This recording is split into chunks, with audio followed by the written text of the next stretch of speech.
the worst, and there is nothing left for me to hate, so I can lay me down, my brothers, on the ground. I bled today until Coyote comes to raise me up and carries me away to go. Leave me, run like you never did. No, believe me, run like you never run before.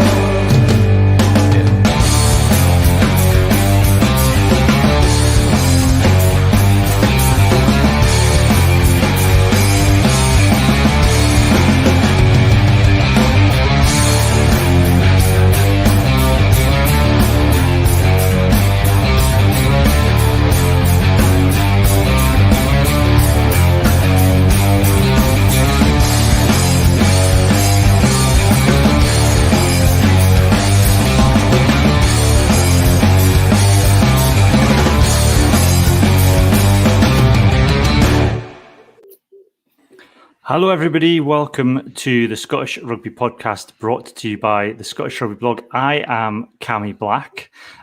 We are live currently on Facebook, Twitter, Twitch and YouTube. So you're very welcome if you're watching us live. We've got a few people joining us already. We've got Andy Lone. Hello Andy. And Jonah Iain as well. Good evening to you both.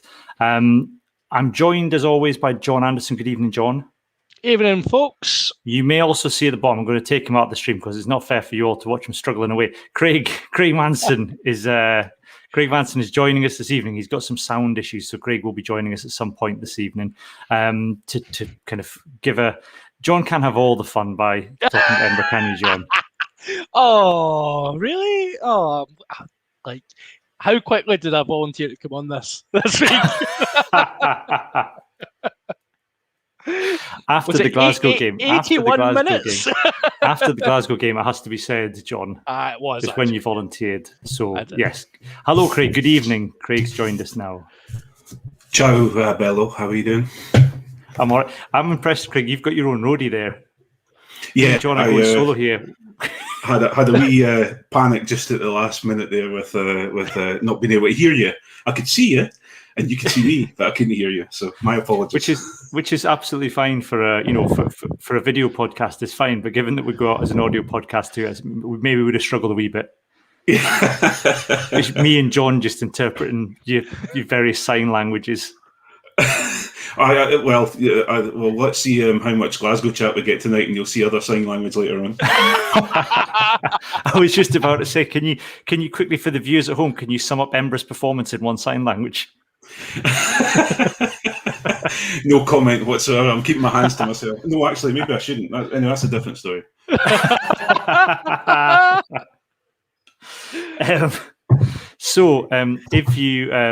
If you are watching us this evening, you can also get us, as we mentioned, in audio format on all your podcast apps. We're on Apple Podcasts, Spotify, Google Podcasts, and wherever you can get your podcasts.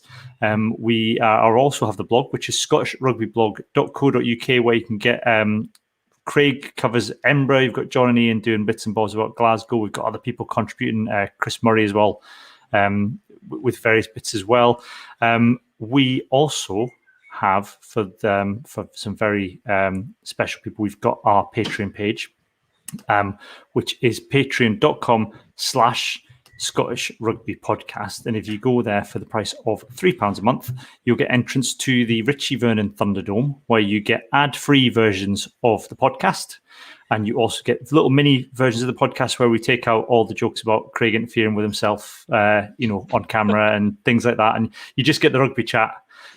So sometimes people don't have enough time to listen to the hour and 45 minutes that we ramble on for. So we try and do a little mini one about 40 minutes to an hour as well.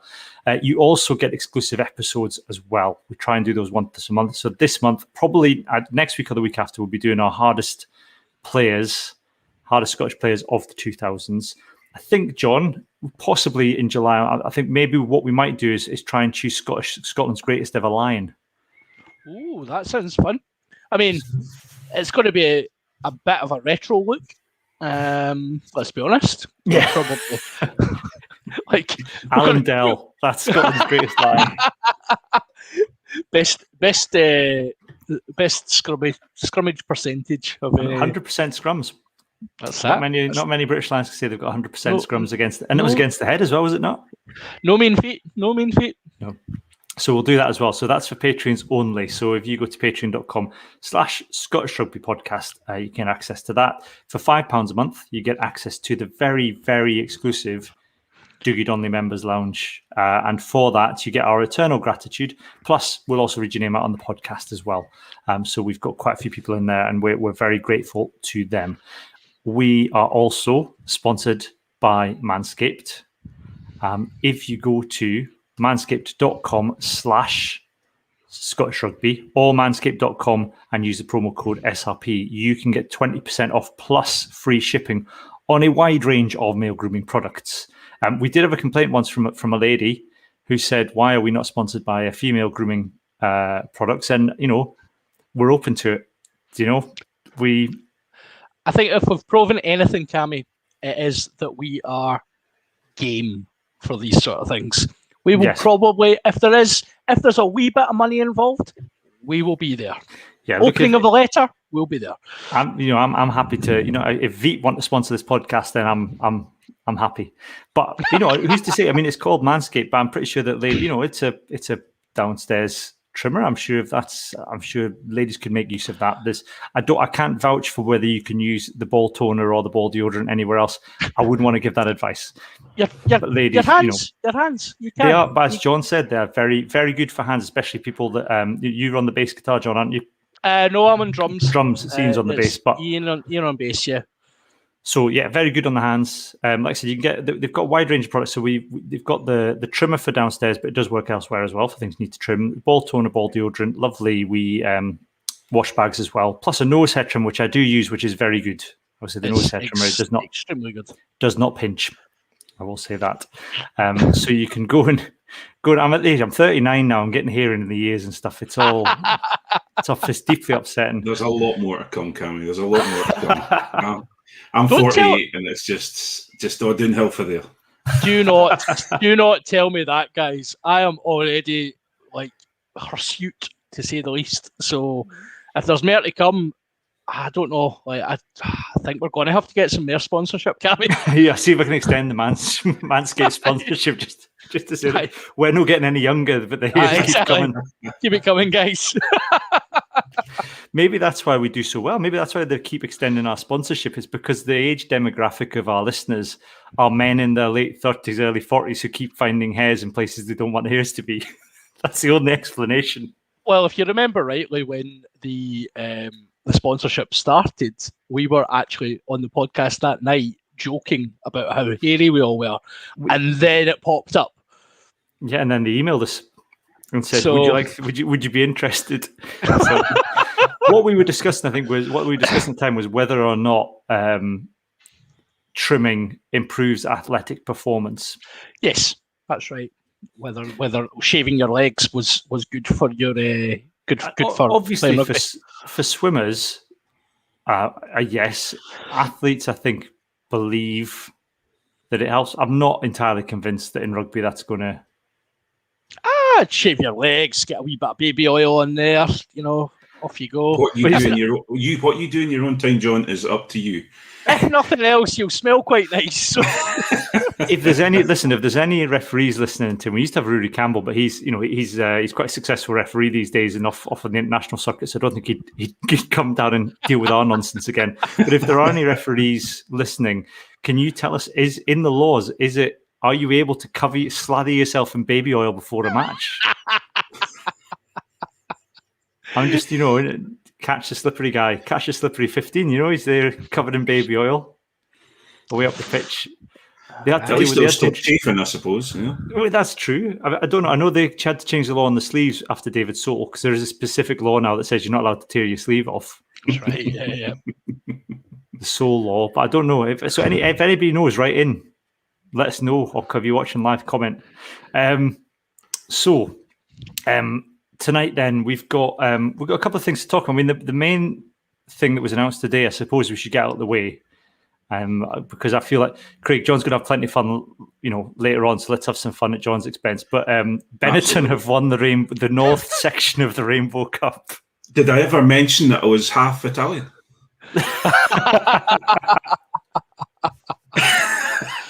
Is that true, Craig? Or No, it's not true. But I've got to try and jump on some sort of bandwagon. The Benetton bus is leaving, and I'm going to be on that.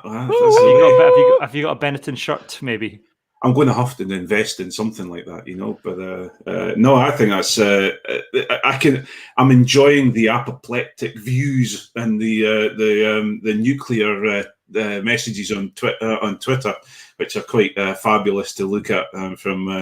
I'm sure I haven't seen any Munster yet, and I'm sure the Munster fans will be fairly vocal. But I know that the Glasgow fans are very vocal on the subject.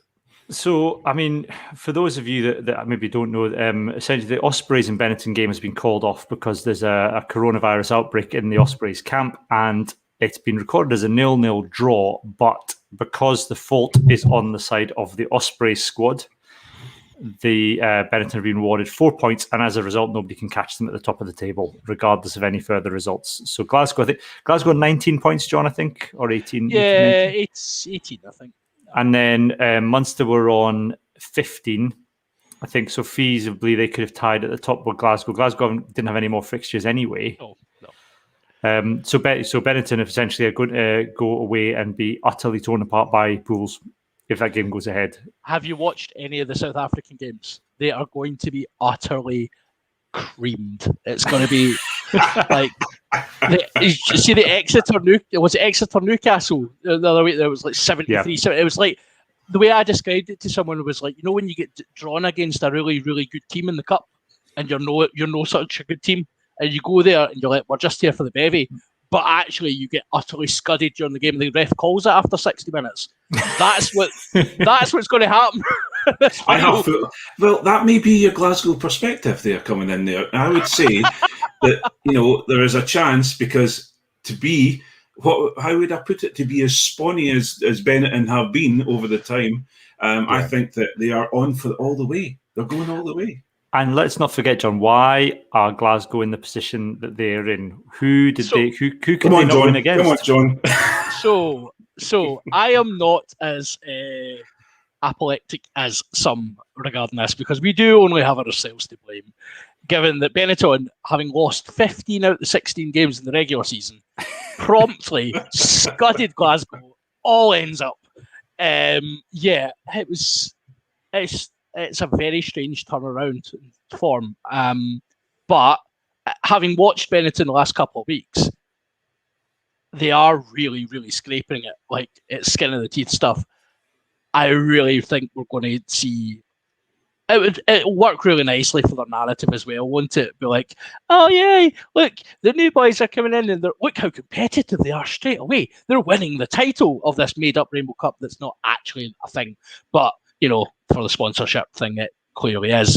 Or you go down the other cynical route of saying, well, we did announce it was in Italy, and it would have been really inconvenient if we had to send an Irish team and a South African team to Italy in COVID times. So it's kind of convenient, isn't it? Just saying. Sorry, Cammy. Is it? I was going to say it's the D4 Mafia orchestrating it for an Irish team not to lose, but for an Italy team to win, and in order to make sure that the Irish teams are protected from the potential of getting coronavirus in Italy. Is that what the conspiracy theory we're going with? I mean, it's one of many conspiracy theories that we could go with. Either that, or there was an Italian corona, a new variant from Italy in Wales, and then you've also got someone going around saying, pour petrol on that fire in Ireland. So you never know. It would be an Italian voice that said that. There's another bit of it. Or Razzie's had a word and said, do you know what, boys? All my Munster guys, if they weren't pouring petrol on a fire, we need them fit for the Lions. So, like, if you could just have another wee weekend off, and not going a jolly to Italy, where I'm sure there's plenty of barbecues in Italy, so I would be quite afraid for them. So I think Razzie's had a word like. It wasn't a barbecue; it was a fire pit. For people who don't know, 3 Munster players have been four Munster players, four South African Munster players suffered burns at the weekend because from a fire pit. That was the unofficial statement. It then transpired it's because they threw petrol onto the fire pit. So yes, I hope they're all right. That's the main thing. But they're all right, apparently. Yes, but don't play with fire. Don't play with fire, kids. And the brain cells were severely lacking in that one. That was not very clever. Did I see someone suggest today that that's like a South African thing, that they throw petrol on fires to keep them going? I have not seen that. I don't know. Well, I would not like to suggest that.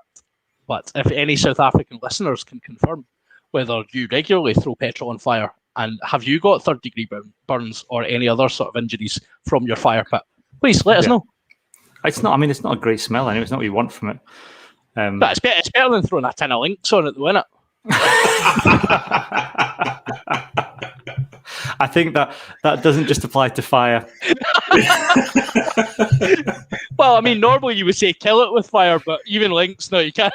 I was going to say unless you're a teenage boy, I don't think links links works on anything. So should we talk about Glasgow then? Should we talk about the Glasgow Leinster game? I don't know whether I'm prolonging your agony, Craig, or I'm helping out here, but I mean both games to a certain extent, but the Pro 14 seems to have. Well, I don't know what it is. I don't know if it's like being rebranded the Rainbow Cup. I should have my bra thing on. Look, I should have this.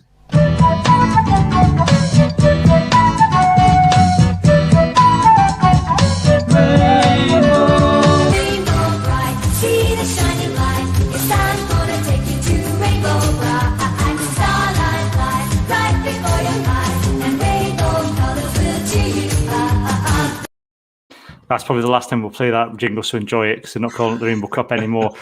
I don't know whether this is a rebrand as the Rainbow Cup and it being something like wonderful and bright and beautiful that has made everything go upside down and back to front. Yeah, or it being a made-up competition that most teams have decided to sack off after the first week of getting gubbed by somebody. That wasn't a bad Leinster side, though, was it? It wasn't actually. No, I mean when the side was announced. There was a lot of Glasgow fans when the side was announced were saying, "Oh well, I mean Leinster are coming to play then." They had a lot of very, very talented players that you would be talking about as the guys that represented Ireland Six Nations. You'd very, very experienced campaigners there. You had guys who were people have talked about Glasgow having that emotional drive with having so many people leaving, but Leinster had players playing their last game for the club as well. So there was, it was a decent side they put out. Yeah, and I suppose Glasgow fronted up for once against the Leinster side as well, John. I mean, there was that infamous game, I think, with Johnny Gray's ridiculous number of tackles. Yeah, 147 tackles in a game or something. The clicker broke, I think. Well, it was that many. Yeah, they did, and it was one of those games. And I think quite often you find when you're playing the Leinster, the Munsters of this world, things have to click into place. And I think Leinster weren't at their best, right? But I'm not going to be cynical Sally like I usually am, and say, Glasgow just not good game planners, blah, blah, blah, blah, blah. I was really, really pleased with what I seen. Particularly in defence, I thought guys like Nick Grigg, who we've slated on here a number of times. I know the Iain, who's not with us tonight, but Iain has a real. You mentioned Nick Grigg, and I've never seen Iain get so passionate about anything. He gets so annoyed at him. But I think he made 18 tackles in centre. 100% completion. So that coupled with a couple of younger players coming into the team and really kind of making their mark, it gave Glasgow an opportunity against a team who weren't playing that well, and Leinster were making a lot of mistakes as well, which kind of gave Glasgow a platform to play. But yeah, it was just really, really interesting, and it's almost quite frustrating in some ways that the season's now ending, because we're like, oh, we've just found some form. We basically just need to play Edinburgh a couple of times at the start of the season and just get our form. I don't think that's true though, Craig. No, I think what they've done is they've had a fright with the game that they played in Italy, and they've had a fright with their defence, and their defence has they've obviously focused on their defence and worked on it, and I think that was a turning point for Glasgow against Leinster was their defence. Fair enough. I could sit here and argue about the Stein try, think a forward pass from Hastings and things like that could have been, that's borderline, but that went the right way with the ref. But you can't take it from them. It was a fantastic defensive performance because Leinster did throw everything, including the kitchen sink at Glasgow, and you know that Leinster did that because they started to go and lose their discipline because of it. It was, whether you call a 15-12 game a phenomenal game, it's still a great performance and a good result for Glasgow. Yeah, I mean, I suppose the one kind of sour thing, I suppose, John, is the number of players that are leaving Glasgow, and I know they've got some in. I mean, Adam Hastings the last few games has been absolutely outstanding at fullback, and yep. That's good for Scotland in a way because he has been required to play there at times, and it then plays in his favour as being the off the bench option ahead of others. But I know there's McLean's possible is a good talent, but behind him there's maybe still not much depth at fullback for Glasgow. No, I think that's fair. But we've got Josh Mackay coming in as well, who's a fullback. He can play fullback, and I believe Cole Forbes has played fullback as well. So they're starting to build a wee bit of depth in these positions, and I think the Hastings thing's really interesting because what Hastings been injured during the season, and obviously away with Scotland, and then or injured then away with Scotland, meant that Brandon Thompson had his shockers, and then Ross Thompson got his shot. And Ross Thompson is a bit of game time. Quite often with young 10s, they come into a side and you can tell really quickly whether they're going to be all right or not. Ross Thompson came in, immediately started kicking the ball well, doing the basics really well. And he's added to that as the seasons went on. He's now starting to look like a bit of a running threat. He's got a lovely flat pass on him. So he's starting to look like a potential Scottish option at 10, believe it or not, which might silence the Donkey Weir Brigade, hopefully. You'll never silence. Listen, you will never silence the Donkey Weir Brigade. But the only way that comes about is when you've got an established international player who's absent or leaving. So you're going to see guys like Hugh Jones are leaving. That we're getting a replacement for him, Mr. Tui Patua or whatever it said. I'm waiting for the official confirmation of how that's said. But we're replacing players with younger players. And Glasgow's age demographic over the last few years has been, particularly in the backs, has been geriatric. And we're starting to bring that down. Guys like Ollie Smith, guys like Rufus McLean are just getting a wee bit of game time. And it can only be of benefit to Scotland because we were never going to be able to rely on a Tommy Seymour to continue or, even guys like Nick Greg's staying, but we need options. So I think it's all change, but it's not a bad thing. I suppose that there's two leaving names on the leavers list that stuck out to me, and they're both on the wing, and one's at one end of the spectrum and the other's at the other. And Robbie Nairn is one who has absolute speed, and whenever I've seen him, looks a reasonable option. But for whatever reason, and it's hard to know, we're not privy to what happens behind closed doors, but it was maybe surprised that he's left. John, did that surprise you, or did you? No, it didn't. And so Robbie Nairn's been one that both myself and Iain have been on the Robbie Nairn hype train for about 2 years, saying he's got all the attributes. He's a big lump of a lad. He's fast, really strong. Seemed to have quite a sensible rugby brain on him as well. But injuries plus and we've talked about this in the podcast before, it's professional sport. If you get given an opportunity, you need to take it. And these guys who are on the cusp of the squad get given 2 or 3 opportunities, and that's it. That's all they're getting, because there's other players. And if you're no good enough, you're no good enough. And you might go and do a job elsewhere, and that's great. And, I really want somebody to pick up Robbie Nairn and say, right, come, go to championship level, tear it up, maybe play bottom level of the Premiership or something. But he's not shown enough in a Glasgow Warriors shirt to stay. So, you compare it to a guy like, again, Rufus McLean, who's in, he's done, this season, he's done more than what Robbie Nairn's done in 4 seasons. So it's a no-brainer. Yeah. The other end of the spectrum, Craig, and I'll ask you about this because it's a former Edinburgh player, is Lee Jones, who's 30. And, from my perspective, every time I've seen Lee Jones be given an opportunity, he's taken it. I've never seen him have a bad game. He's really solid in defence. He's, brilliant in attack. He's done really well for the Sevens, but it feels like he's been ever since he came on the scene with Scotland. There was that France game. I think he made his debut for Scotland the same year that Stuart Hogg did. And they kind of came along. It's an exciting time for Scotland. And I know he was unlucky with injuries at times. I know that's been an issue for him, but he just, to me, it seems to have been completely misused by a succession of coaches at international level and at club level. And I kind of feel really sorry for him that it's kind of ended this way for Lee Jones, because it feels like like I said, I've never seen him have a bad game.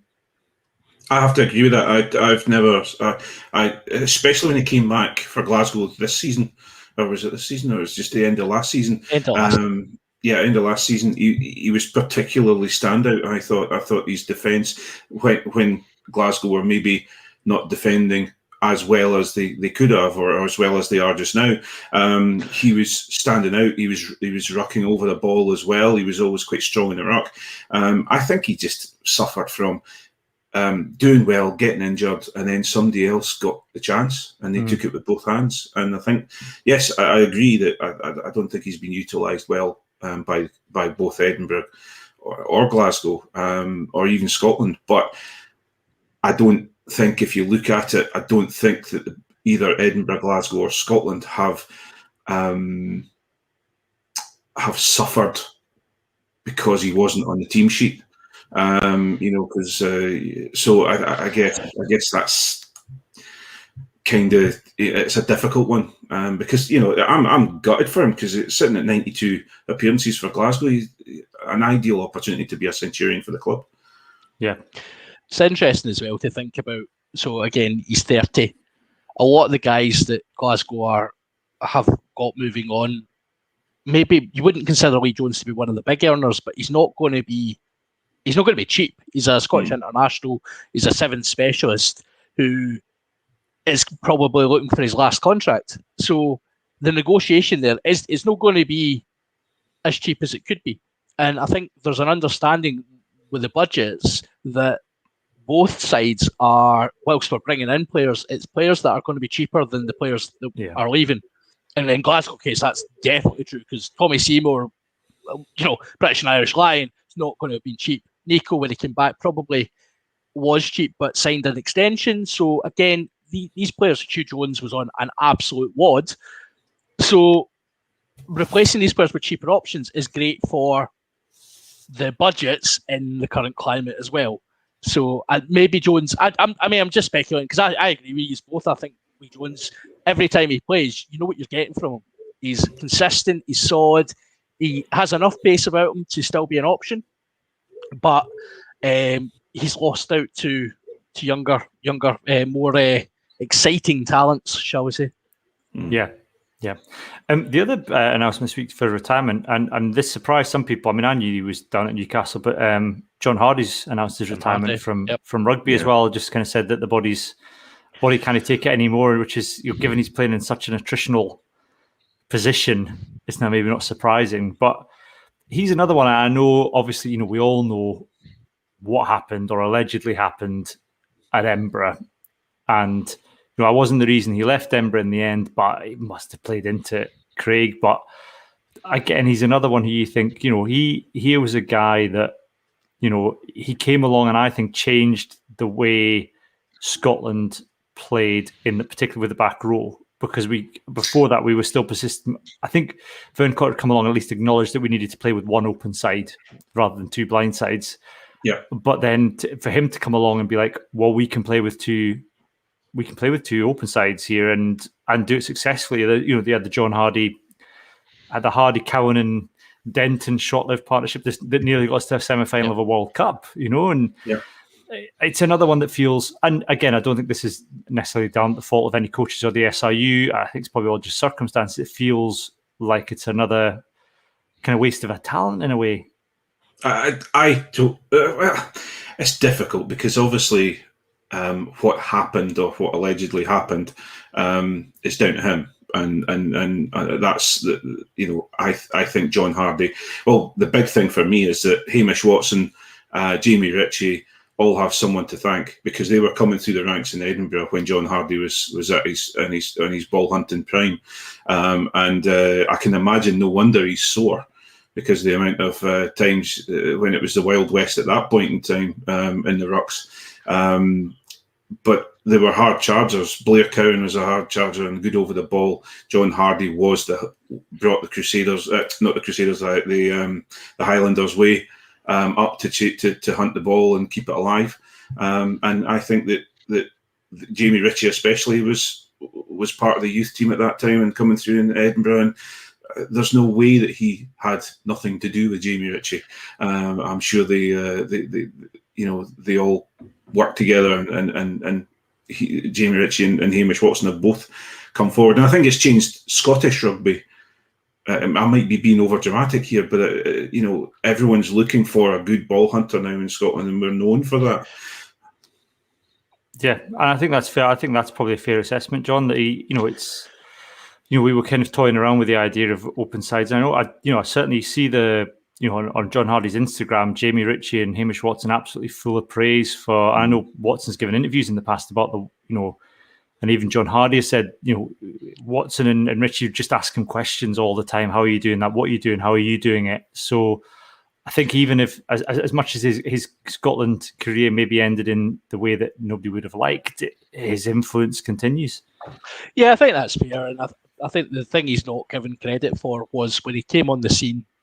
Obviously, there was a bit of controversy with him being parachuted into the Scotland squad. But he was a very intelligent rugby player. He done all the hard work and he's done all the physical stuff, but he was also a very clever rugby player. And you saw the step up in that 2015 World Cup, the step up in our play in the back row when John Hardy was involved. He was significantly better than anybody we had in position at that point. Now, yes, age of that position does catch up with you, and Hamish Watson and Jamie Ritchie and these guys quickly went past him, and injuries didn't help that. Head knocks, he had so many concussions. Yeah. It was ridiculous. But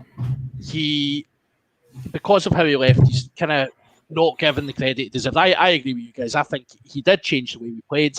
I also think he brought a degree of intelligence to our back row play that was lacking at that point. Yeah. Craig, we've prolonged the agony long enough. Should we talk about Edinburgh Ulster now? Yeah. They finally start to play. I know. So frustrating. I know. And I mean, Kinghorn at 10? Is that the new Hog at 10? Yeah, well, he did play at 10 when he was at Mercia, if I'm right. Yeah, I think he's had it. I think he played at 10. Did he not play against 10 for Scotland against the USA in that game that we lost? Yeah. I've blanked that from my memory, but yeah, probably. There's something pointing in that direction. No, let me say, there were times he looked panicked, and there were times he looked, But then again, if he's not played there for a long time, or infrequently, you're going to, especially when you've got a fairly decent Ulster defence. But on the other side of things, the ball was being played. I think Jimmy Johnson was back to his old self of getting balls, short balls, and trying to break through defences, which he did eventually for the Kinghorn try. Duhan has, we got the ball finally into Duhan's hands, and he got his last try for his last appearance. So, there was some good play. Sow, as usual, just looked fantastic in attack and in defence. It's, again, with the amount of tries that were scored, we have to be pleased with the amount of tries that were scored and the amount of attacking opportunities we had. I think it was just unfortunate with the yellow cards. And don't get me started on Mr. Whitehouse. Well, the Hamish Watson yellow card I thought was particularly harsh. Well, you see, I was the other way around. I thought Nell's yellow card was incredibly harsh because I didn't think he actually brought it down. I thought it was an Ulster player that brought it down. If you watch back I was watching the game, and you actually see an Ulster player on the ground, and Nell trips over him and comes down. And I think that's what they've picked up. Well, I can only think that's what they've picked up on.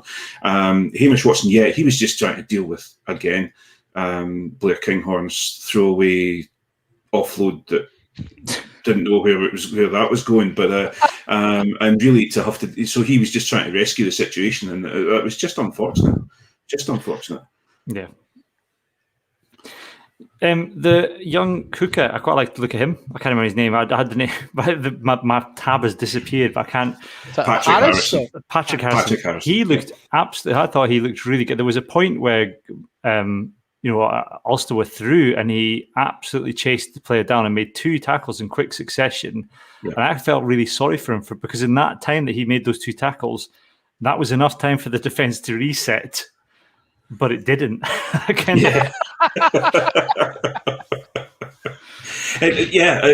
Even when I think he got the ball and was marauding up the pitch as well. He's got a ton of pace as well. Yep. So, let's just hope that Glasgow don't come knocking and trying to take him away from us as well, like they did with George Turner. But he was. Whoa! Not do that. But George, I'm only joking. We got rid of George Turner. Didn't like him. Didn't like him. But he has that look of Josh Turner. He's got that he's looking for the ball, and he doesn't want to just throw the ball in and scrummage. He wants to actually he wants to run with the ball, and he looks quick. And for me, he was my piece on the blog. He was my player of the match. For an 18-year-old to show the maturity that he showed, and the playing ability he showed, that's fantastic. Yeah, and I mean, you just hope that he's given his chance, because there's his opposite number on the day is the young Ulster prop that's coming, the hooker that's coming across to Edinburgh next season. So right, there's quite a queue of hookers now at Edinburgh, and I don't know, my heart kind of sank watching him put in that performance and thinking, oh God, here's another promising Edinburgh hooker that's going to be stuck at the back of the queue for years. I think there is a gap over our way, so. No, it's okay. We'll hang on to this one. I think he's at the start of his career, and yes, Xander was playing when he was 19, 20 in the Glasgow team. So there is that opportunity. I think he's done a very, very good job. He's grabbed his opportunity. I think what we'll do with what will happen with what's his name? Is it Burnley or McBurnley or the Ulster hooker that's coming? He'll steady the ship with Dave Cherry, and we've also got Rambo and things like that. They'll be there, but once they're away doing their Scotland trips and there's this, that, and the other, he'll get the opportunity. And I really hope he stays, and I really hope he gets the opportunity because he looks great. Yeah. John, I mean, I'm going to make you praise Edinburgh here. I mean, because that was a hell of a comeback. I maybe haven't seen that from Edinburgh in the past.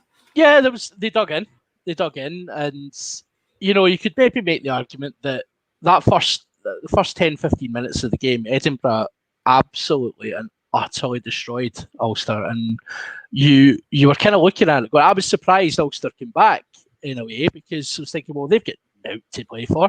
It's they're bottom of the Rainbow Cup, whatever. And they came back, and I think a lot of that was to do with Edinburgh's inaccuracy. They invited them back into the game. as you say, discipline a huge issue. I would agree. I think the Watson one was an interesting one, but the Nell one, it's that situation where you never want to be in that position, and you just know that something. If you put yourself in that position, which Edinburgh did, you just know that something's going to happen. You're going to lose a man, and whether it was Nell, bringing it down or not, the ref's looking for a reason at that point. The ref was on Nell all day though. That's that all game, yeah. and I was not impressed with his scrummage refereeing at all, because the Ulster loosehead could, he had his hands on the ground, he had his knees on the ground, he wouldn't bite. Now, okay, fair enough. Nell's probably trying to not let him bind onto him, but he wasn't bound onto him on a regular basis, and they kept getting the penalties. It was, it's all. It's frustrating, isn't it? But no, I think there was a lot of fight, and it was interesting to see. Again, it was some of the younger guys. For me, were really setting the standard for Edinburgh and really driving them forward. Which, again, it's that thing of you're seeing it at both pro clubs at the moment, that maybe it is those younger lads that are kind of pushing things forward. But let's touch on Mr. Whitehouse for a second. I think he had a poor game, but he did absolutely give you a get out of jail free with that mitigation. Mitigating down. He's the first referee who's. I think he was right to do it. Yeah. But he's the first referee who's went down the route of, do you know what? Actually, the framework says that if you hit someone in the head, it's going to be red, but I can mitigate it down for the drop in height. But actually, it's yellow or penalty usually. But I'm just going to ignore it all because I'm Ben Whitehouse. Yeah. I think it's a yellow. I think he now. Don't get me wrong. For me. I totally agree.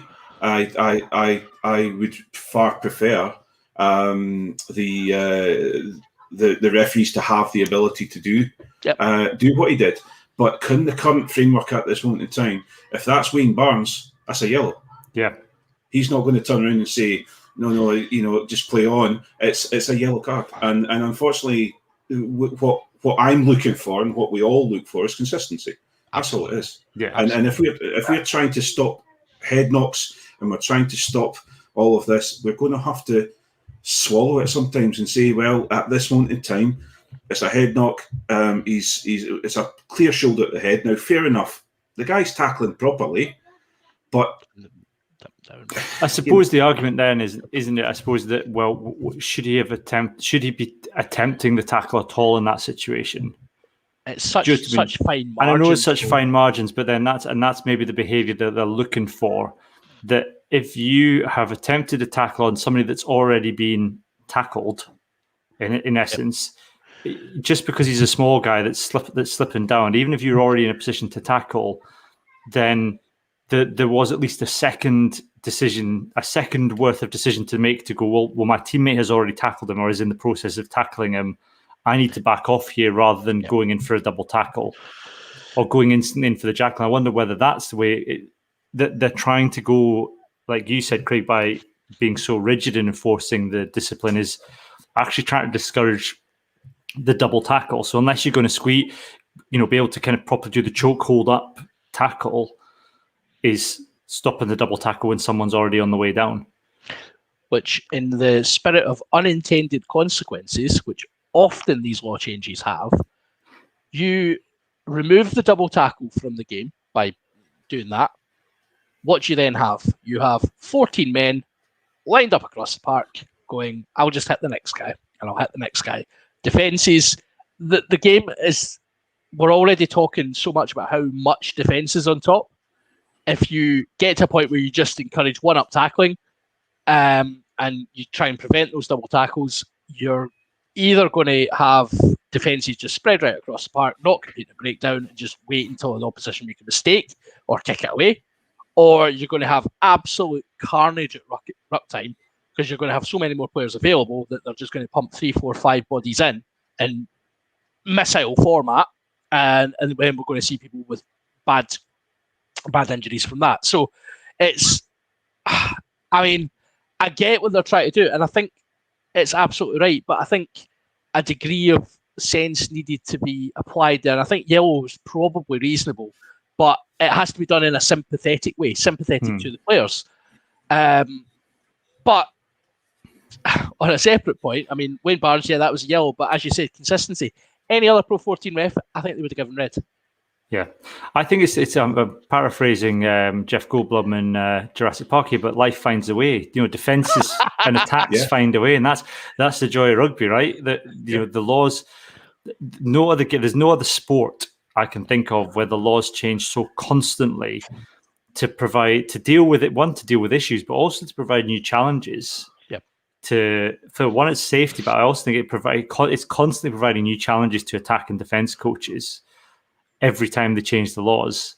And there's no other sport like it for that. And that's partly why I enjoy the sport. So as much as I agree, John, that it might result in that, but then it might result in it'll have a knock-on effect and result in something from an attack. Coaches will then find a way to get around that, and then defense coaches will then have to deal with that. And then I do think there's something though in the way the laws are set out just now, and I know people have talked about this online as well, but it is encouraging people to dip into the tackle because, so the ball carrier, it's really encouraging them to go as low as they can because then it's making it almost impossible for the person tackling to, yes, there might be a drop, but if people are still penalising a drop in height, but it's contact with the head, a drop in height, that brings it down to yellow, you're still getting 10 minutes out of it. So it's really difficult. And the one thing we all know about rugby players is, yes, defences will find a way, but they all bloody cheat like nobody's business. Which again that's part of the fun of rugby. Yeah, no, it is. Yeah, absolutely. But if there's a loophole to be found, and we're not talking Pat Lam Bristol Bears loopholes here, but if there is a loophole to be found, rugby players will find it and will utilise it to death. So, yeah, but let's come on to the main point here. Edinburgh absolutely kicked it once again against Ulster in the last minute. You done all the hard work and then you absolutely panted it. I'm not going to accept that whatsoever. Just because you can stop talking about going to Italy, John. Now it's at least we only lost by 3 points. You know what I mean? No, for me, we held them we virtually held them at 13 when we had 13 men. It was just McCloskey just broke through, and it was a nice try.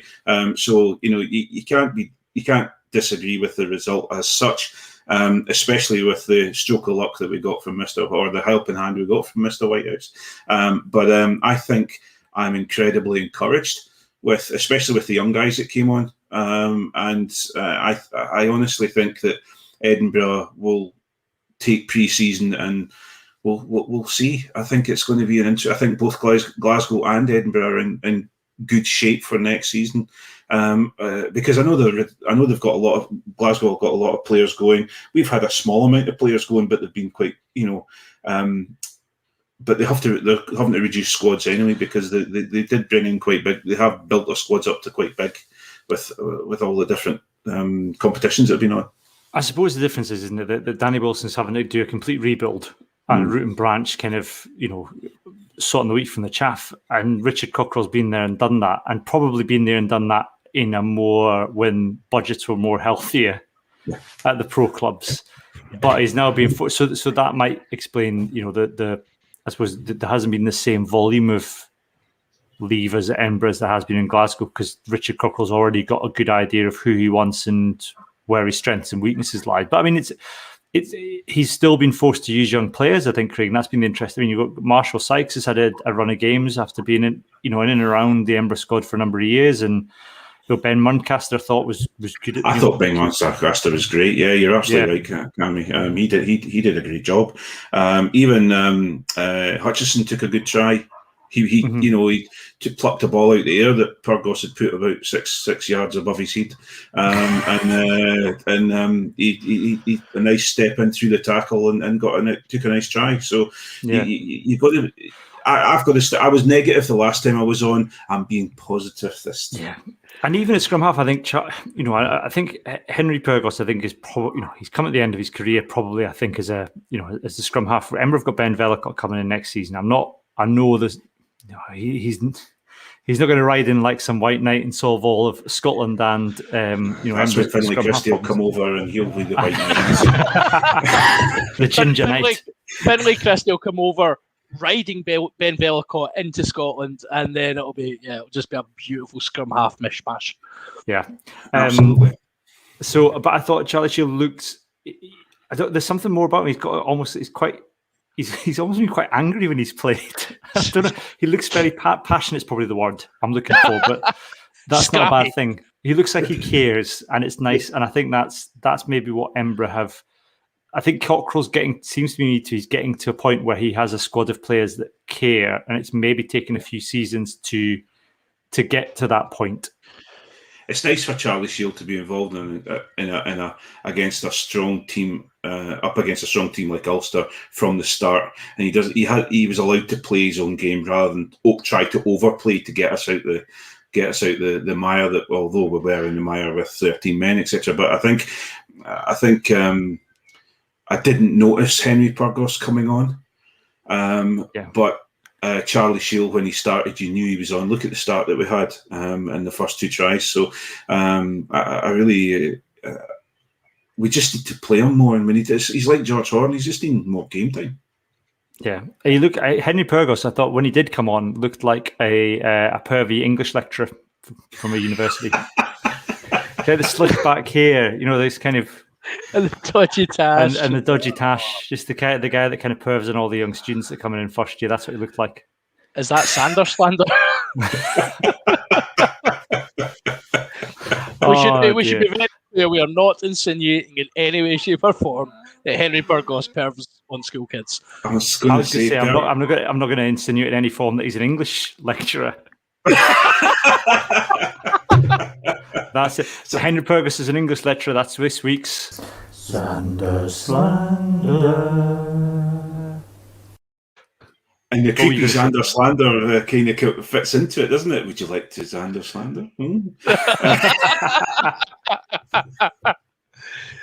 I think that's the way. Yeah. I think the point I was making, I was going for a wee bit of a rile from you, but the point I was making was Edinburgh yet again with the players you've got in the park at that point, you should be able to. You've got yourself back into the game. And how many times have we seen it from them now that you have got yourselves in a position to be back in a game that maybe you didn't even deserve to be back in, and then you throw away with a penalty in the last minute, or the clock's in red. But how many times has Scotland been there and they've dealt with it? It's a problem that Scotland have solved, and it just takes. I think it probably just takes time, and that's. I will just quickly say this deserves a mention. It's Fluid Highway on Twitch. Henry Purgos. Oh, bravo, wonderful fun. But if me and Iain done this, we would get into hella trouble for this. But I think that's. I mean, I think it's fixable though, Craig. Right? That they'd not be able to see out the end of matches. That's fixable. Oh yeah, very much so. I think. We had that up until with just in the Solomon era. We used to. Absolutely.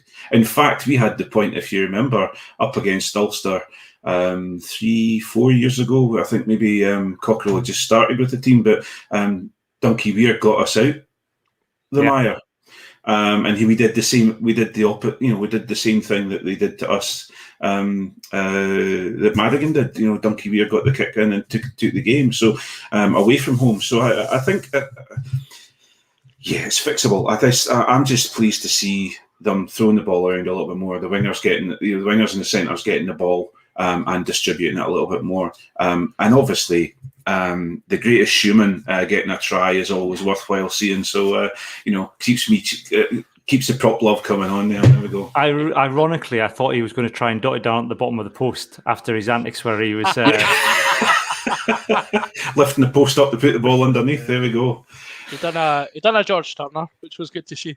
Yeah, did you come away 3 or 4 times, or did it not? I did. Yeah. it's an interesting tactic that Edinburgh and Glasgow both deploy, and I'm really interested to see whether or not it kind of makes the transition to international rugby, because it's kind of been the accepted wisdom for so many years now that you get a penalty and you kick to the corner or you take the 3 points. This idea that you tap and the tap and go, apart from scrum halves with who've got an inflated idea of their ability, that's the only time you ever see somebody have a good tap and go these days. But to see the forwards having that, because it should make sense, right? Because you've given your opposition a time to reset their defence and get organised, and yet Glasgow and now Edinburgh have scored tries off it. So the forwards coaches have worked out that somehow that this works, and I'm just interested to see whether or not it's something that can only exist at the pro club level because of the standard of players, or whether it is something that we'll start to see in the national games. Luke Cowan-Dickey has been doing it quite effectively down at Exeter for the last season and a half, and no wonder with the forward pack that he's got backing him up, and they're pre-latching and all these different things that they're doing. So I think that it's drifted back into the game, because you're also the defensive read on a line-out is becoming a lot more. People aren't being surprised anymore at lineouts and things like that, unless you're doing a crazy, bringing who was it? Wasn't he? Tommy Seymour. Was it Tommy Seymour? Alex Dunbar. Alex Dunbar. That was it, who I was thinking. Yeah, absolutely. Unless you or a mish through the middle, sort of thing. Those are the surprising things. But it's either going to the front or it's going to the back, and so people are reading it now a lot easier. So taking taking a quick penalty, a tap penalty is actually quite a good thing now, because you're pretty much guaranteed to recycle the ball if you play it right, just as long as you don't go off your feet, Yeah. Yep. Good. I think that's we've dealt. We can probably do a season review in the next couple of weeks between now and the Lions tour starting. The other bit of news this week is the competitive league rugby for the club game is set to resume in September, which is good news for everybody. Everybody's back in training. We've all seen the videos online of everybody getting weights training and doing other bits and bobs. So there was 63% of the 252 respondents wanted to return to the National League structure with promotion and relegation. So that's interesting. I thought that was interesting that everyone just wants to go back to normal. Essentially, I think they're waiting now on kind of final words from clubs about where they stand following COVID and whether or not they still want to play at the level that they were at, or whether they want to drop down to the regional leagues. So that'll be interesting to see how that all plays out, because I think when there was the furore last time, Craig, there was a couple of clubs that said actually we probably would quite happy to be relegated, and a couple of clubs saying, well, actually, we were ready to be promoted. And there was all this controversy about how the voting had taken place. But it seems like everybody, although it's only 63% have voted for it, there doesn't seem to be any backlash in this. Nobody seems to be surprised or upset that they were being consulted rather than taking a decision, or the other way around, Yeah, from what I can glean from the players that I know, both in the men and the women's game, they just want to get back to normal. They're just striving to get back to normal, and I think they feel that depending on what team you are, for the position you are in the league or where you left the league, you want to still go back to that. And I think that's the most for them. It's like, well, I've been playing there. I don't want to go. I don't want to drop into a regional league if I wasn't before.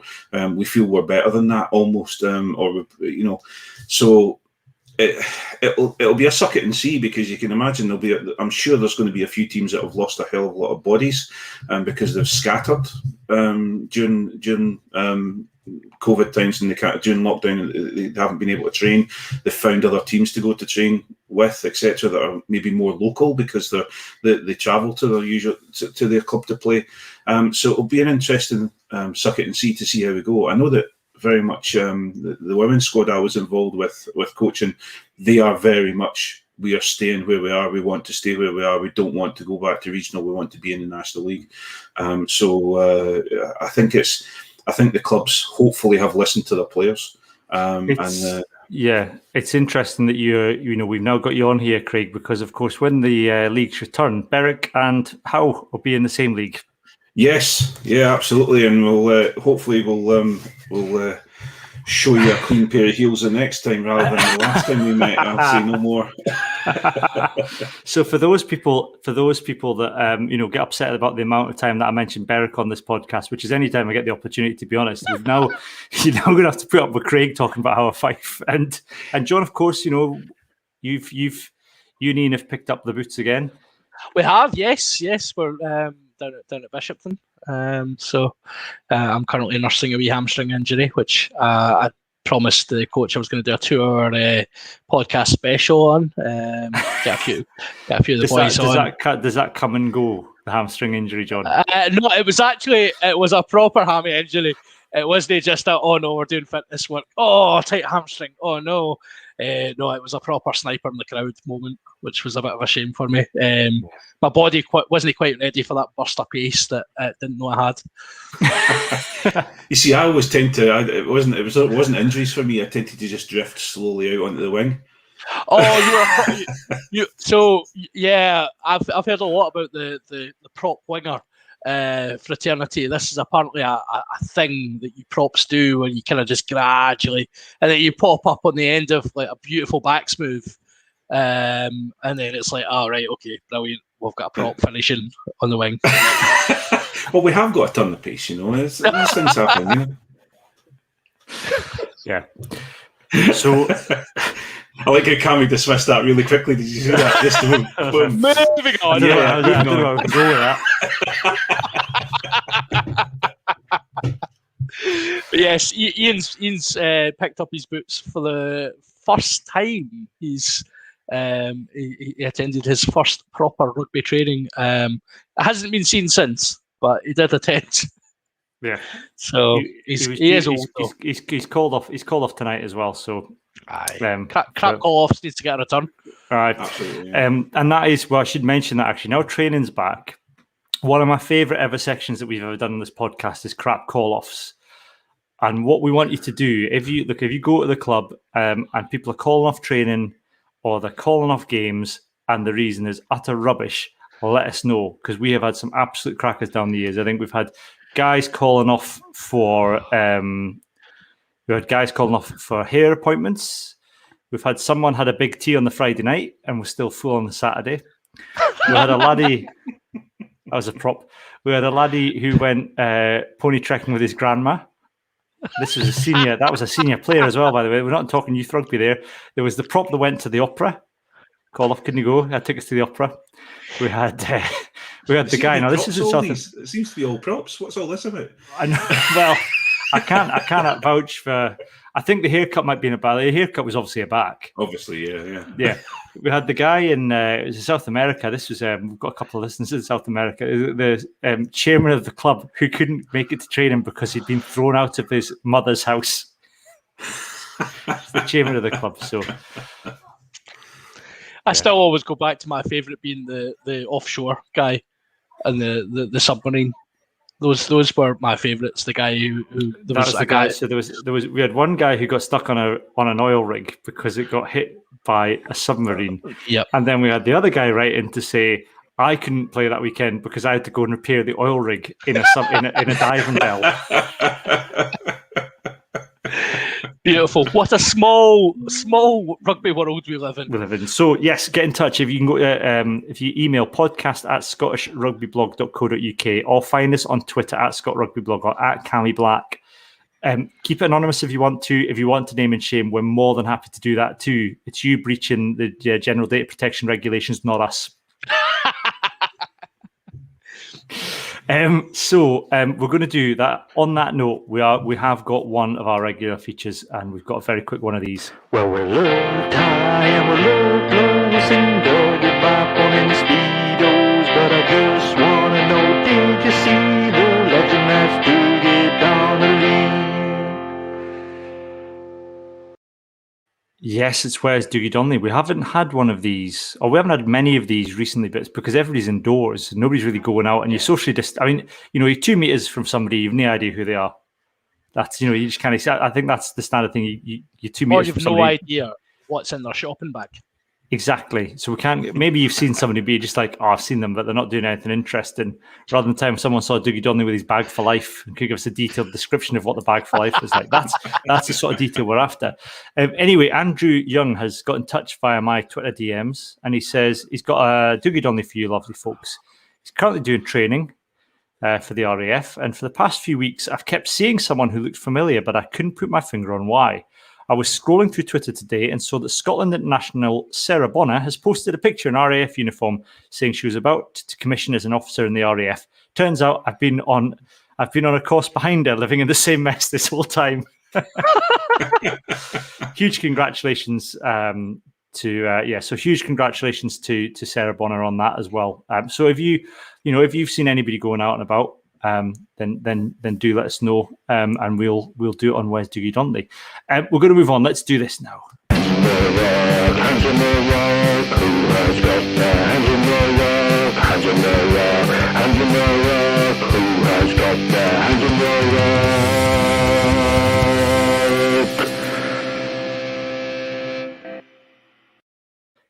Yes, it is Hands in the Ruck. It's our Any Other Business section of the podcast where we get to talk about life, the world in general, things outside of Scottish rugby. Rugby could be anything at all. I've got a couple that I need to dig out. John, I'll start with you. What's your Hands in the Ruck this week? Yeah, so I'm going to go back to the Glasgow game, and very early on, it's the joy of the captain's challenge once again, isn't it? That's reared its ugly head.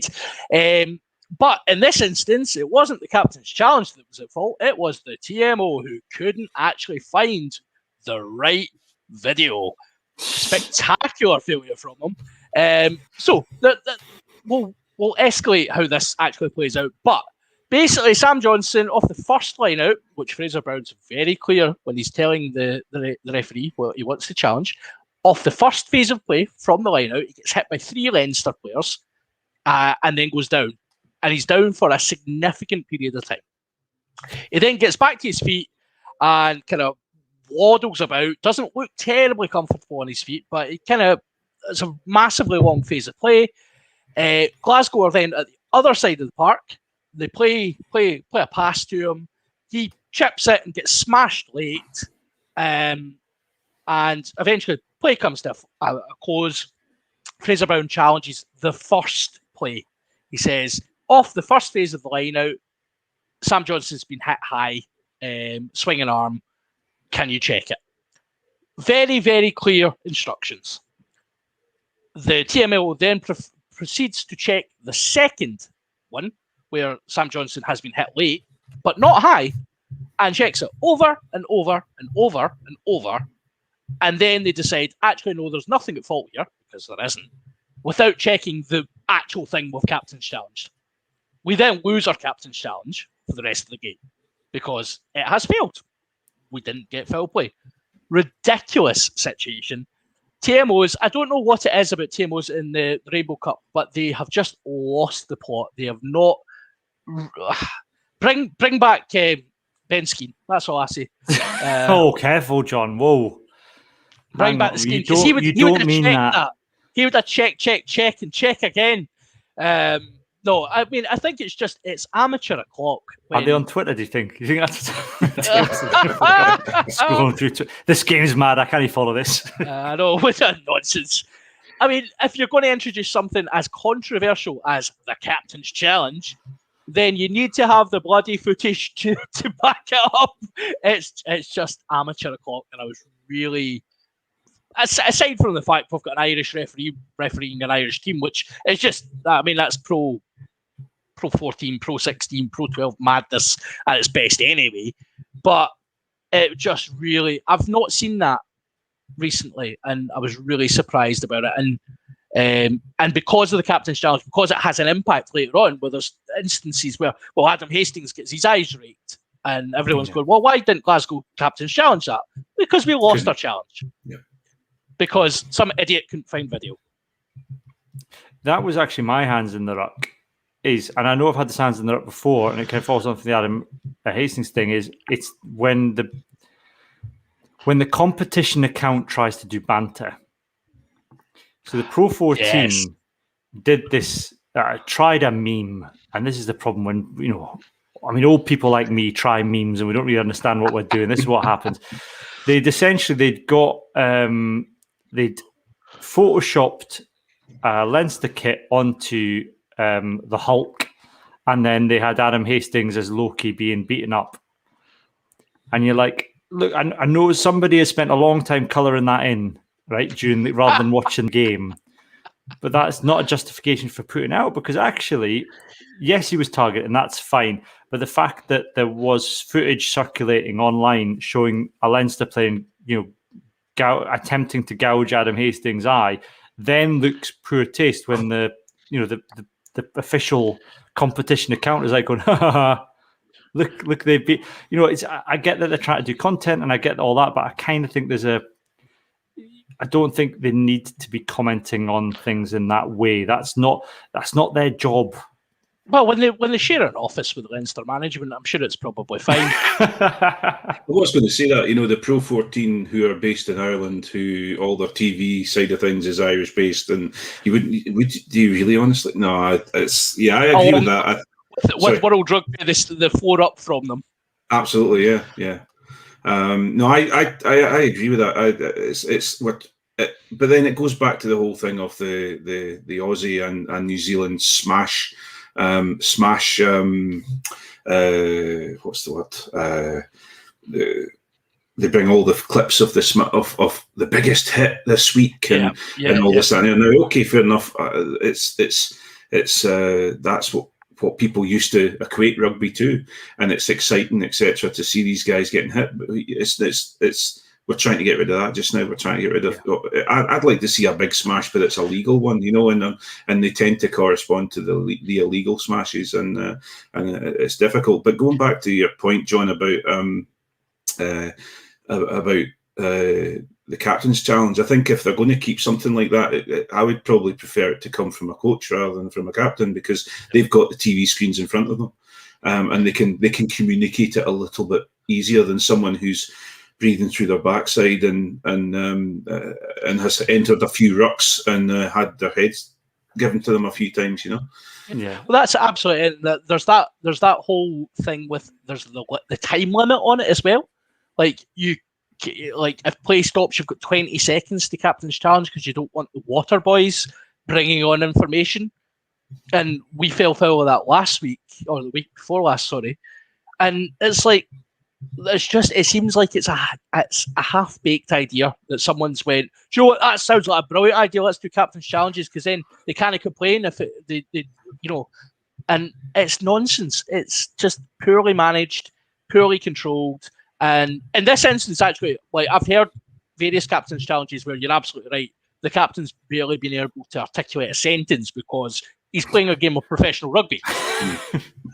Whereas, in this instance, it was in the first couple of minutes. Fraser Brown was relatively okay. I mean, he was pretty direct and told him exactly what he was thinking, but he explained what he wanted really well.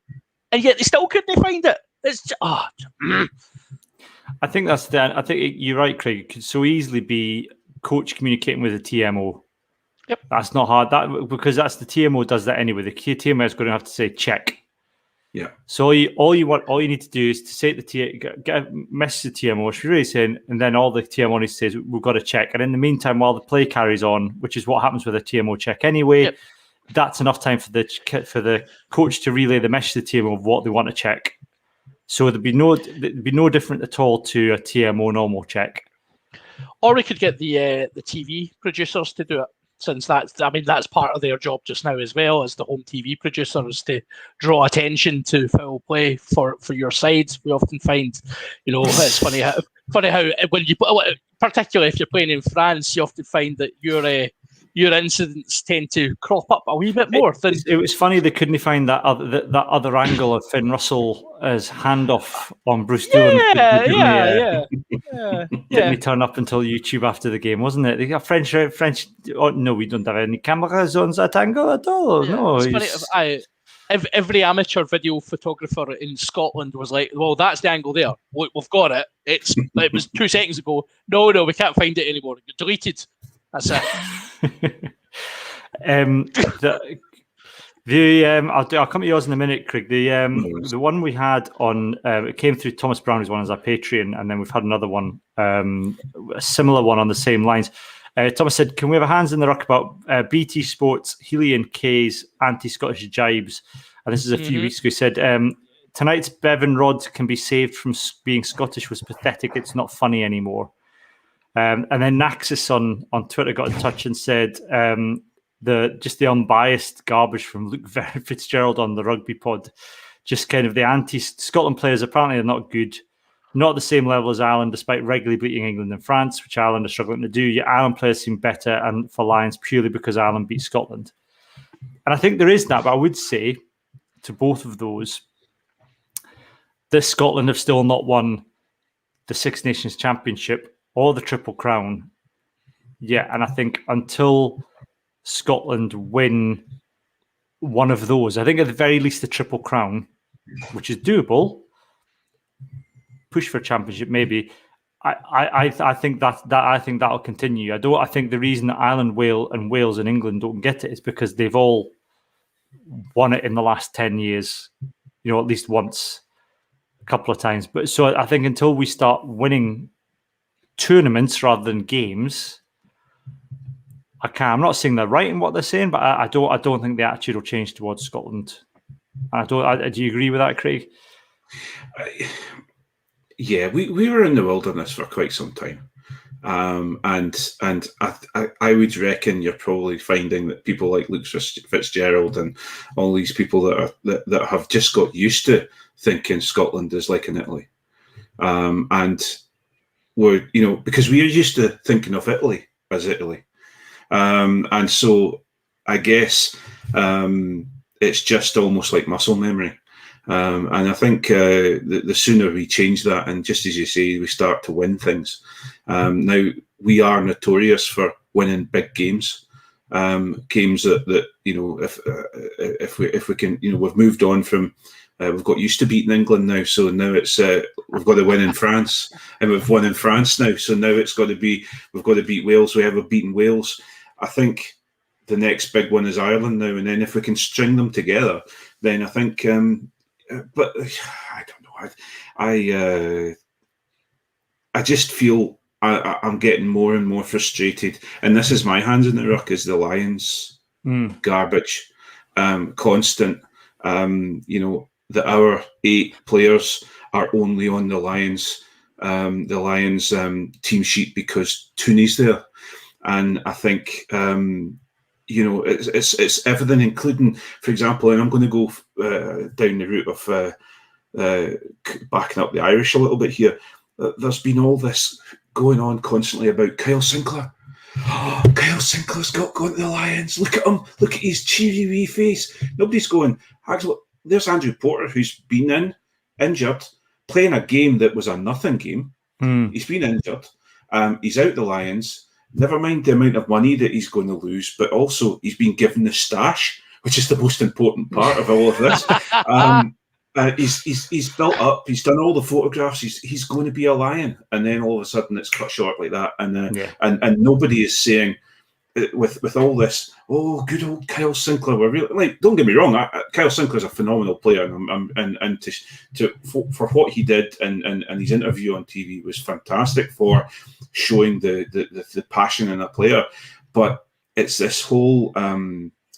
Now it's look. There's another English player getting on the Lions. Look at him. He deserves to. He should have been there in the first place. What about Andrew Porter? That guy's now just pretty much sitting at home devastated because he's never mind that he's not going in the Lions, but he's got an injury that could put him out. A toe injury is a significant injury for a prop, and it could be. Look at George Horner, had a foot injury for a long time, and he was out for a long period of time. So I just. Yeah, it's getting. No, I agree. It's getting really wearing now. I think there's a couple of. I think the Hamish Watson things is going to rumble on. But look, I think the Scottish I would say 7 of the 8 Scotland players and I think Duhan's my 8th that I'm not sure about. I think he needs to go and he needs to prove he's got a point to prove to get to the test team. I think he'll do midweek. They'll throw him on and he's in that Tommy Seymour role and he'll score tries for fun. I think he's got a lot to do to persuade them that he can get in the test team. I think the others are all there or thereabouts, believe it or not. Maybe Sutherland, I'm not sure about, but the rest, I think, are all in with a chance of being in that test team. We're not going to get all 7, but I think they're all there or thereabouts. And the constant, Finn Russell's no, Gatland. This idea that Gatland, when he picked them, it's all down to Gatland. It's not. Warren Gatland, every single tour that he's been on, and you watch the DVDs, you watch the videos at back, relies on his coaches to, Gregor Townsend's the attack coach, right? Warren Gatland's not the attack coach. Gregor Townsend is. Steve Tansey's the defense coach. Warren Gatland's not defense. He oversees it all and he'll take advice and he'll speak to them, but they're working as a coaching team, right? It's not all Warren Gatland doesn't pick the squad. The coaching team picks the squad. Yeah. The coaching team picks the match day squad. So, we said, we've said on the podcast, John, that, Dan Biggar, we've had him as our starting 10 predicted. And I think probably there still is a bit like that. But Finn Russell's going to give him a hell of a run for his money. And, Finn Russell has the potential to be an absolute phenomenal lion on this tour. And same with Ali Price. I actually think that Ali Price is probably the best scrum half selected on this tour. I think Hamish Watson will start. I think Ali Price will start. I think Finn Russell probably will be on the bench. I think Xander is going to be. I think Xander will make the test squad because of the work he gets through around the park. It depends. I think there's 2 things. I think Gatland and Lions. Gatland over time has always let the warm ups speak. So the people, he's given everyone a game to see how they're going to manage. So if a lot of people say that Finn Russell, he's either he's a switch on or a switch off player. Well, he's going to have his chance if he's going to be the man. He needs to be the man in the warm-up games, and he needs to grab that position. What I would say is, I think that Rory Sutherland has got has jumped up and got more chance now because Porter covered both sides, and also my problem is that Sinclair could unseat Xander, and there's a very, very good chance of that. Depending on how Xander plays this one, and whether he comes out all guns blazing and goes off being a bit reckless and this, that, and the other, then you might find him being dropped or not getting the chance. But if he comes out and does what Sinclair does on a regular basis, and that is produce a phenomenal game, and he's wound his neck in a little bit, Kyle Sinclair. So I think if he does that, I think he's got a good opportunity. But I think it's going slightly the different way. I think Suz has got more chance than Xander. Yeah, that's interesting. I think the Finn Russell thing is interesting, John. We've talked about this before. I don't think Finn Russell can win with fans. I think it's different with coaches because they see different things. Because this idea that Finn Russell switches on or off, I think people will say he's had a quiet game because he doesn't do any of the mad crap. But that's not necessarily a bad thing. It just means he's better. I think he's better now, and we've seen that he's better now at playing a nice calm game from 10 and not always doing the mad crap. But he can still do the mad crap. He can, yeah. And its defences know that's the thing with Finn Russell. And we've talked about this so much in the podcast. Like professional rugby defences are coached to, they spend a lot of time analysing what's in front of them. And see if Finn Russell's in front of you, half the time he's not sure what he's doing. So how are you meant to figure out what he's doing? I'm being very flippant there, but he does the unexpected, and he has enough control and enough game management about him. Yes, I'm going to use that term to understand better than he used to when the mad crap is possible. No longer are we seeing the chip and chase out his own 5 metre line, like straight into an Italian winger's hands, like he done in Glasgow. I remember one horrible night at Scotstoun where it was the worst chip and chase you've ever seen, and it was like it was under the posts before MD had even realised, and it was just like, Finn, what are you doing? But he does that a lot less. Now it's more about he uses his skill set. He uses his kicking game very well. He uses that pass. Just, I think the interesting... Go on, Craig. No, you go. You also have to look at... There's this... there's been a lot said about Farrell will not play outside Finn Russell because he's not that kind of player. Well, what you also have to look at is that Farrell isn't Tooney's kind of player. And so how do you beat a defence that are made up of massive South Africans? What you do is you have to use someone who's going to be putting the ball over the back of them, who's going to link up with these 12. Now, if I'm not a big fan of Fazzi's as everyone, a lot of Scots aren't, but he's driven and he's driven to win. But if he won't. I don't know how he's going to get on with Tooney because it's going to be an interesting one because he likes a game plan. He likes to keep it in the narrow confines and doesn't know how to adapt. Whereas Tooney's always very much there's go two for it things if you can. Yeah, and I think that's the intro. There was an article today in the Telegraph where they'd interviewed players that Farrell had played against in the championship. And one of there was two things. One is that he constantly berates his own teammates. And I don't think that Finn's not going to take that. I mean, and I think he's maybe, but I think that's maybe caused some issues between him and Hogg in the past. But I think they've both got better understanding, but that's taken years to develop that. Just and also that Farrell wants to win every single battle on the pitch. And I think you're up against the South Africans. The Lions are going to have to accept they're not going to win every battle on the pitch. They're not going to win everything. They're going to lose. They're going to be on the back foot a lot of the time.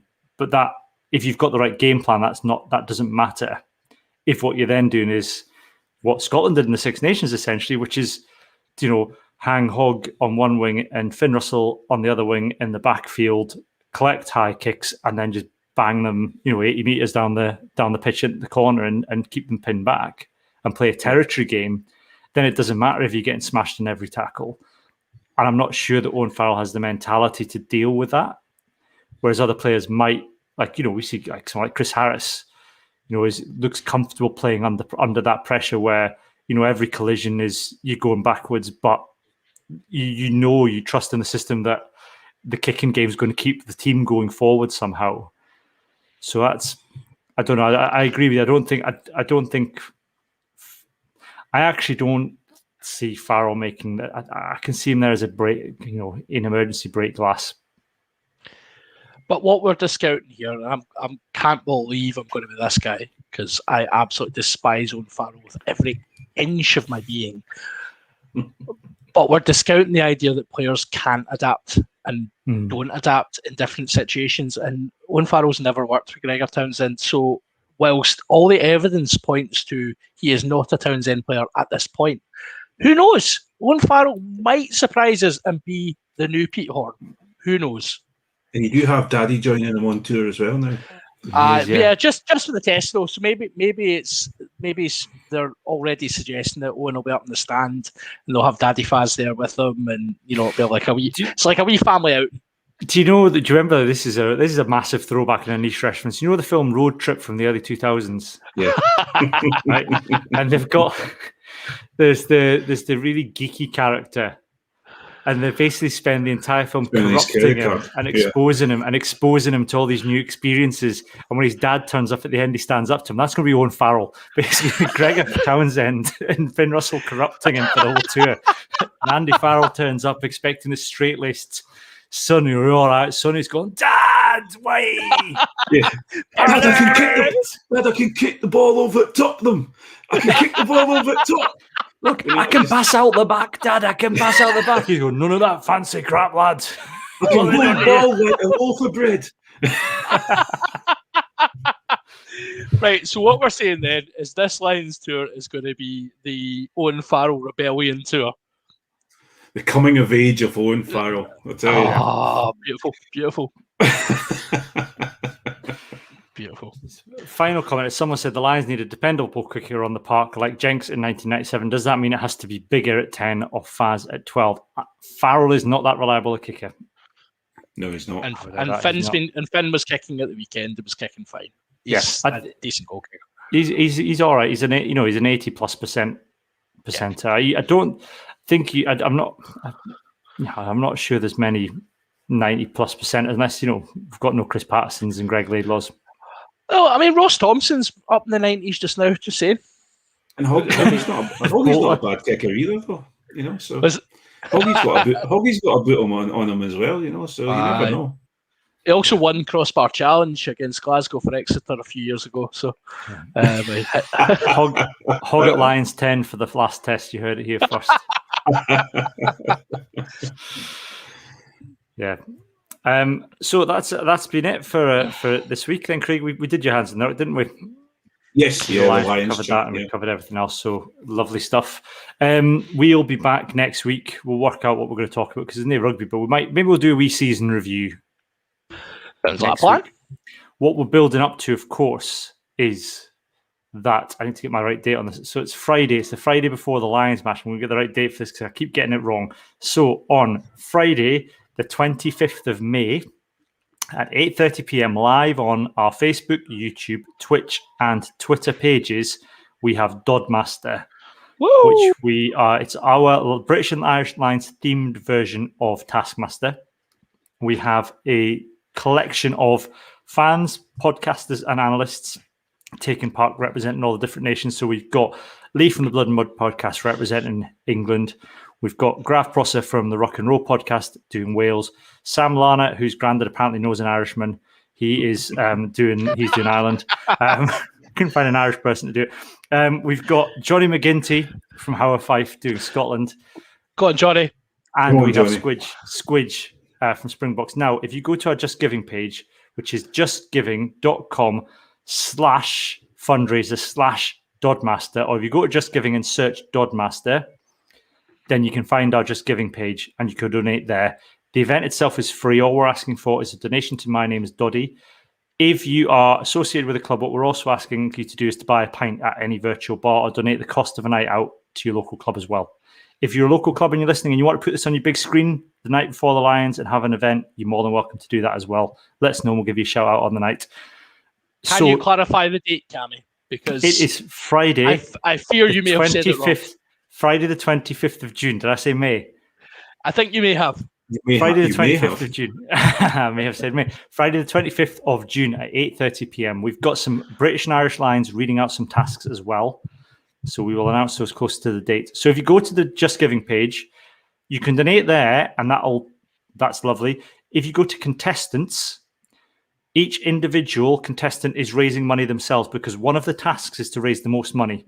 And at the minute, Johnny McGinty for Scotland is in the lead.